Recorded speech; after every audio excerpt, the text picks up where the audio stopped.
तो कृष्ण और गोपाल क्या थे, दोनों मित्र थे और मुंशी जी के साथ ये सब कहाँ जाते हैं, सादुल्ला साहब की दुकान पे चाय पीने, और उधर ही से फिर क्या खेत वोत अपना घूम के आते थे। हेलो एवरीवन, तो आप लोग का फिर से स्वागत है हमारे यूट्यूब चैनल पे। तो जैसा हम लोग पॉलिटी की सीरीज में आगे बढ़ते हैं, पिछले 2 क्लास में हम लोगों ने क्या पढ़ा कि संविधान का ऐतिहासिक विकास, और उसके बाद फिर देखा संविधान सभा में कैसे बनती है और निर्वाचन कैसे होता है। अब हम लोग देखते हैं क्या कि भारत की संविधान सभा कार्रवाई कैसे करती है। तो संविधान सभा की कार्रवाई अब हम लोग शुरू करते हैं। तो देखिए, संविधान सभा में सबसे पहले बात की जाए तो महिला सदस्य, तो महिला कितनी थी, तो संविधान सभा में 15 महिला सदस्य थी, जिसमें जो मुस्लिम महिला थी तो एक ही थी 15 में, तो इसलिए नाम कभी कभार आप लोग से पूछ देता है। तो बेगम एजाज रसूल संविधान सभा में एकमात्र मुस्लिम महिला थी। ठीक, इसके बाद अगर पूछा जाए गांधी जी संविधान सभा के सदस्य थे, क्योंकि भाई ये क्या थे, हीरो थे, तो जाहिर सी बात है आप लोग हो सकता है ऑप्शन में लगा दे कि गांधी जी संविधान सभा के सदस्य थे या जिन्ना साहब थे, तो ये दोनों लोग भी संविधान सभा के सदस्य नहीं थे। ठीक, और उसके बाद अगला पॉइंट देखते हैं क्या, अब हम लोग देखते हैं संविधान सभा की कार्रवाई कैसे शुरू होती है। तो जाहिर सी बात है भाई, जैसे कांग्रेस ही बनी तो बैठक होगी तभी ना कार्रवाई होगी, तो संविधान सभा बन गई तो कार्रवाई भी शुरू हो जाएगी। तो सबसे पहली देखिए बैठक कब होती है, तो 9 दिसंबर 1946, 9 दिसंबर 1946 को संविधान सभा की पहली बैठक, जिसमें क्या होता है, तो डॉक्टर सच्चिदानंद सिन्हा को अस्थायी अध्यक्ष बनाया जाता है। भाई सबसे बुजुर्ग थे तो इनको क्या हो जाता है, अस्थायी अध्यक्ष बना दिया जाता है। जैसे दुकान खुलती है तो क्या होता है, जो घर के बुजुर्ग होते हैं उनको सामने बैठाया जाता है कि भाई सबसे सम्मानीय है तो इनको बैठाया जाए। तो उसके बाद जब शटर खुल जाती है दुकान, तो उसके बाद फिर रोज तो उनको बुलाने की जरूरत है नहीं, बैठ के सामान थोड़ी ना बेचेंगे। भाई मालिक आदमी क्या होगा, एक ही दिन आएगा। तो इस हिसाब से क्या, सच्चिदानंद सिन्हा सबसे बुजुर्ग थे तो इनको अस्थायी अध्यक्ष के तौर पे संविधान सभा का अस्थायी अध्यक्ष बना दिया गया। इसको देखिए हम लोग क्या कहते हैं, उद्घाटन सत्र, क्योंकि क्या हुआ था पहला दिन, बोले ना शटर खुलता है तो संविधान सभा की भी दुकान पहले दिन खुल गई तो उसको क्या उद्घाटन सत्र बोलते हैं। फ्रांस में भी इसको ऐसा बोला गया, तो इसी आधार पे भारत में भी ये हो जाता है। अब ये बैठक कहाँ हुई, तो जो अभी वर्तमान में संसद है हमारा, तो संसद के सेंट्रल हॉल में ये बैठक हुई थी। इसको कॉन्स्टिट्यूशनल हॉल भी बोलते हैं, संविधान हॉल भी बोलते हैं। तो पहली बैठक कहाँ हुई, तो संसद के सेंट्रल हॉल में हुई। और देखिए इसमें सदस्य कितने उपस्थित थे पहली बैठक में, तो 211 सदस्य उपस्थित थे। मुस्लिम लीग इसमें भाग नहीं लेती है, क्योंकि वो तो अलग राष्ट्र की मांग करती ही है, और देसी रियासत भी हमारे जो राजा महाराजा होते हैं वो भाग नहीं लेते हैं। क्यों नहीं लेते हैं, क्योंकि ये भी क्या चाहते हैं कि हम भारत में नहीं जाएंगे, हम अपना अलग अलग राज्य बनाएंगे। तो देसी रियासत भी राजा महाराजा भी भाग नहीं लेते हैं, और न ही मुस्लिम लीग भाग लेती है। इसके बाद देखते हैं क्या, सच्चिदानंद सिन्हा को भारत का पहला प्रोटेम स्पीकर भी कहा जाता है। अभी एक नया शब्द आ गया क्या, प्रोटेम स्पीकर, तो ये क्या होता है। तो देखिए प्रोटेम स्पीकर कौन होते हैं, तो प्रत्येक आम चुनाव के बाद एक प्रोटेम स्पीकर बनाया जाता है। आज भी ये प्रथा चलती है। तो प्रत्येक आम चुनाव के बाद क्या होता है, एक प्रोटेम स्पीकर बनाया जाता है। क्यों बनाया जाता है, ये क्या करता है, सभी सदस्यों को शपथ दिलाता है। सभी सदस्यों को क्या करता है, शपथ दिलाता है। और जैसे फिर लोकसभा के अध्यक्ष आ जाएंगे तो ये क्या हो जाएगा, खत्म हो जाएगा। इसका काम बस यही होता है कि नई सरकार आई तो सभी सदस्यों को क्या करेगा, शपथ दिलाएगा। तो जाहिर सी बात है सच्चिदानंद सिन्हा क्या हुए, प्रोटेम स्पीकर पहले हुए, तो इन्होंने क्या किया होगा, तो सभी सदस्यों को शपथ दिलाई होगी। ठीक, तो सच्चिदानंद सिन्हा ने क्या किया था, संविधान के सभी सदस्यों को शपथ दिलाई थी। इसके बाद ये देखिए पहली बैठक में इतनी सारी बातें होती हैं। इसके बाद देखते हैं दूसरी बैठक, तो दूसरी बैठक में क्या हुआ, अब भाई देखिए कार्रवाई शुरू। पहला दिन क्या, मिठाई उठाई खाए, समोसा खाए, काम खत्म। अब इसके बाद दूसरे दिन से असली धंधा शुरू होता है।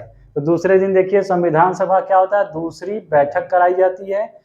तो एक दिन क्या होता है, 9 दिसंबर 1946 पहली बैठक, फिर एक दिन आराम से लोग आराम करते हैं। भाई आता है टेंट वेंट का सामान, तो बर्तन वर्तन ले जाने धोने में टाइम लगता है, तो एक दिन का आराम लोग करते हैं। दूसरे दिन से कार्रवाई शुरू करते हैं। तो दूसरे दिन क्या होता है, सबसे पहले संविधान सभा का एक अस्थायी अध्यक्ष बना दिया जाता है। जिसे नहीं होता है दुकान पे गुल्लक बैठा दिया जाएगा, तो क्या करेगा, रसीद काटेगा, कितना का सामान हुआ, 1000 1000 रुपया दो, होता है ना काउंटर पे जो बैठता है, तो वही तो मेन होता है। तो अब क्या हुआ, दूसरे दिन संविधान सभा के अस्थायी अध्यक्ष बना दिए गए कि अब यही पूरा क्या संविधान बनाएंगे और अध्यक्ष कौन रहेंगे, तो डॉक्टर राजेंद्र प्रसाद को संविधान सभा का अस्थायी अध्यक्ष बना दिया गया। ठीक, किसको बनाया गया, डॉक्टर राजेंद्र प्रसाद को संविधान सभा का अस्थायी अध्यक्ष बना दिया गया। इसके बाद देखिए एक उपाध्यक्ष भी बना दिया जाता है संविधान सभा का, मान लीजिए किसी दिन ना हो तो काम ये कर जाए, तो संविधान सभा के उपाध्यक्ष किसको बनाया जाता है, एच.सी. मुखर्जी, यानी हरेंद्र कुमार या हरेंद्र कुंवर भी कहीं कहीं देता है, क्योंकि ये बंगाली थे तो बंगाली में कभी कभार हो जाता है, तो कुमार लोग बोल देते हैं, कुमार, दोनों ही नाम आप याद रख सकते हैं। तो हरेंद्र कोमर मुखर्जी, हालांकि ऑप्शन में एच.सी. मुखर्जी करके देगा, तो आपको इतना चिंता करने की जरूरत नहीं है। उपाध्यक्ष कौन है, तो एच.सी. मुखर्जी, इतना आपके लिए पर्याप्त हो जाएगा। इसके बाद संवैधानिक सलाहकार बनाए जाते हैं कौन, बी.एन. राव, जिसको बेनेगल नरसिम्हा राव के नाम से हम लोग जानते हैं। क्या नाम होता है, बी.एन. राव, बहुत ही कानून के जानकार और बहुत ही बेहतरीन, अगर कानून जानकार कोई होता है जो कि पूरे संविधान सभा में अगर अंबेडकर जी के समान अगर कोई होता है तो वो बी.एन. राव होते हैं। अंबेडकर जी ये बात खुद संविधान सभा में बोलते हैं कि अगर बी.एन. राव नहीं होते तो शायद ये संविधान कंप्लीट नहीं हो पाता। ठीक, तो जितना अंबेडकर जी का योगदान था संविधान बनाने में, उतना ही बी.एन. राव जी का भी योगदान था।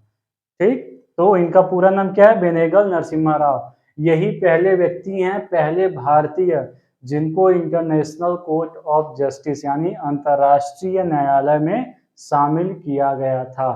ठीक, तो बेनेगल नरसिम्हा राव इकलौते भारतीय थे, सबसे पहले भारतीय जिनको अंतर्राष्ट्रीय न्यायालय में शामिल किया गया था। तो इतनी सारी बातें क्या हो गई कार्रवाई को लेकर। तो देखिए दूसरी बैठक कब हो गई, 11 दिसंबर। अब इसके बाद क्या होगा, इसके बाद अब तीसरी बैठक होगी, जाहिर सी बात है। तो तीसरी बैठक होगी तो फिर कब होगी बताए ना, एक दिन लोग आराम करेंगे, फिर एक दिन काम करेंगे। थोड़े से भाई बुजुर्ग लोग होते हैं तो आराम करने का समय चाहता है इन लोग को। तो देखिए अब तीसरी बैठक होती है, तो तीसरी बैठक कब होगी, तो एक दिन आराम करेंगे, तो जाहिर सी बात है 12 हो गया, फिर दूसरे दिन आएंगे। तो तीसरी बैठक कब हो जाएगी, 13 दिसंबर। कब हो जाएगी, 13 दिसंबर 1946। इस दिन क्या होता है, तो देखिए इस दिन भी सबसे बहुत ही इंपॉर्टेंट काम होता है।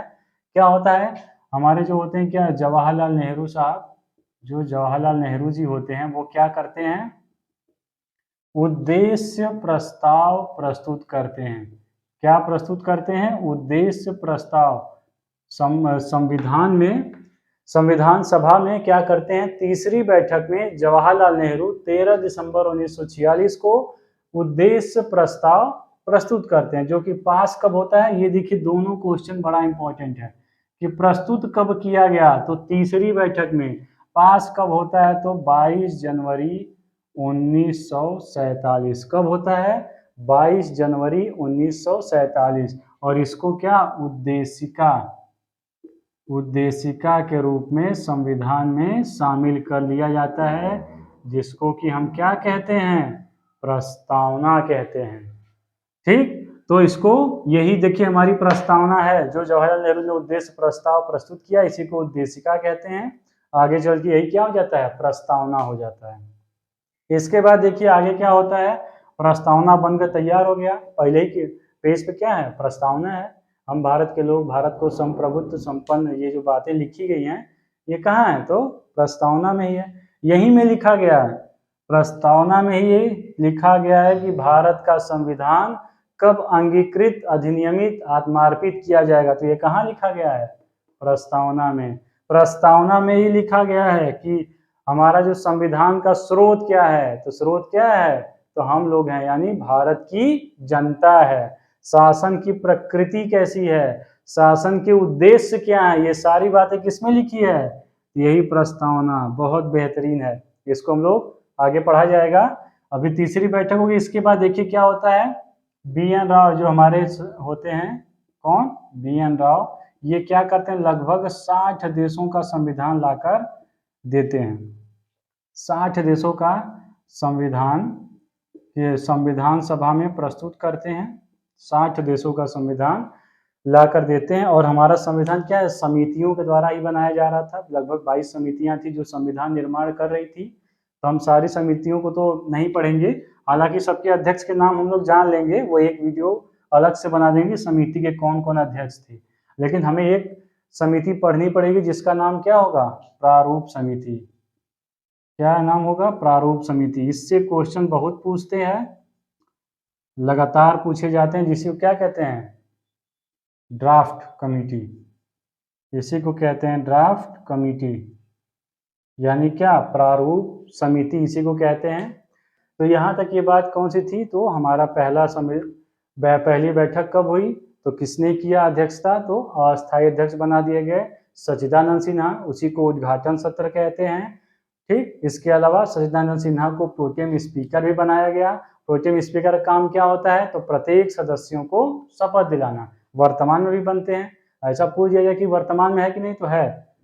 ठीक, और प्रोटेम स्पीकर का काम क्या होता है, इसे कभी कभार 4 ऑप्शन बना के दे देगा कि प्रोटेम स्पीकर के कार्य, तो सभी सदस्यों को शपथ दिलाना, या हो जाएगा कि लोकसभा के अध्यक्ष को नियुक्त करना, या हो जाएगा राज्यसभा के अध्यक्ष को नियुक्त करना। तो ये सारे, तो उसमें क्या होगा, सभी सदस्यों को शपथ दिलाना प्रोटेम स्पीकर के कार्य होते हैं। फिर दूसरी बैठक में क्या होती है, तो अस्थायी अध्यक्ष बना दिए जाते हैं कौन, डॉक्टर राजेंद्र प्रसाद। इसके साथ ही उपाध्यक्ष बना दिए जाते हैं HC मुखर्जी, और एक और कौन बनाए जाते हैं, संवैधानिक सलाहकार, और वो कौन बनाए जाते हैं, तो BN राव, बेनेगल नरसिम्हा राव। और यही कौन है, तो पहले भारतीय जिनको अंतर्राष्ट्रीय न्यायालय में शामिल किया गया था। और इसके बाद तीसरी बैठक में क्या होता है, ये भी बात याद रखनी है आप लोग को।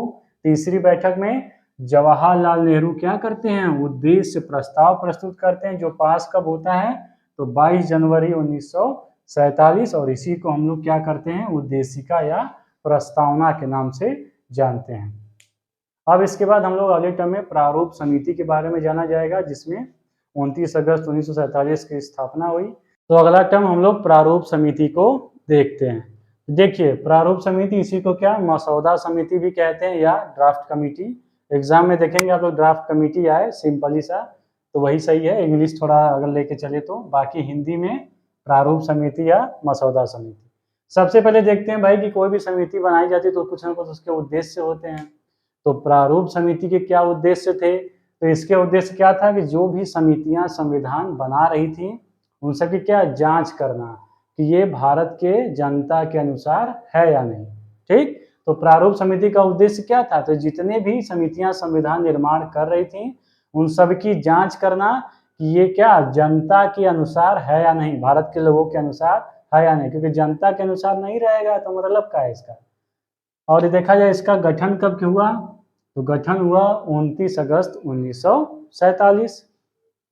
इसके बाद देखिए, इसके सबसे इंपॉर्टेंट क्या है, इनके सदस्यों के नाम, यही देके फंसाता है। सबसे इंपॉर्टेंट क्या है, इसके सदस्यों के नाम, और यही देके आपको फंसाता है। तो देखिए, सबसे पहले बाबा अम्बेडकर को आप लोग जानते ही हैं, संविधान निर्माण में इनका महत्वपूर्ण योगदान था, तो यही क्या होते हैं, इसके अध्यक्ष होते हैं। ठीक, इसके बाद कौन होते हैं, अल्लादी कृष्ण स्वामी अय्यर और N गोपाला स्वामी अयंगर, ये होते हैं। अगले कौन होते हैं, KM मुंशी, इनका नाम तो अभी और जगह आएगा। इसके बाद BL मित्र होते हैं, सैयद मोहम्मद सादुल्ला होते हैं, और DP खेतान होते हैं। तो ये 7 सदस्य होते हैं। अब इनको याद कैसे करें, समस्या तो ही है, क्योंकि ये सब तो ऐसे तो कब वो याद नहीं हो। तो देखिए क्या कर सकते हैं, अम्बेडकर जी तो आपको पता है अध्यक्ष हैं, ठीक, और कृष्ण और गोपाल मान लेते हैं 2 दोस्त हैं, और वैसे भी कृष्ण जी के दोनों नाम भी हैं, तो क्या दोनों क्या मान लेते हैं कि दोनों मित्र थे। ठीक, तो कृष्ण और गोपाल क्या थे, दोनों मित्र थे, और मुंशी जी के साथ ये सब कहाँ जाते थे, सादुल्ला साहब की दुकान पे चाय पीने जाते थे शाम को। नहीं, दोस्त लोग आप लोग भी रहते होंगे, तो शाम को दोस्त के साथ चाय तो हो ही जाता है, जो बाहर लड़के रहते हैं थोड़ा इस बात को रिलेट कर रहे होंगे।